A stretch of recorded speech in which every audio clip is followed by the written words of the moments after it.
So I was lucky that when I started, I got to work with, and still work with them now, more senior staff who became mentors and who still are mentors, and also colleagues. And so a lot of my sort of development took place with them. My initial supervision of PGRs was co-supervision with more experienced staff, so I was able to develop my skills and an understanding of the supervisory process. I'd also been very fortunate during my PhD to actually get experience of supervising undergraduate and master's students' projects, again alongside my PhD supervisors, so I'd started to get some supervisory experience.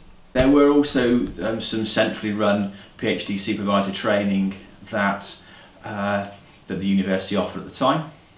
And then the third thing was, as I reflected on my experiences of being a postgrad researcher, I was fortunate to be supervised by two fantastic academics, colleagues and friends, and I sort of very much reflected on how I was treated by them, and then how I would like to try and treat other people and how I thought they might like to be treated.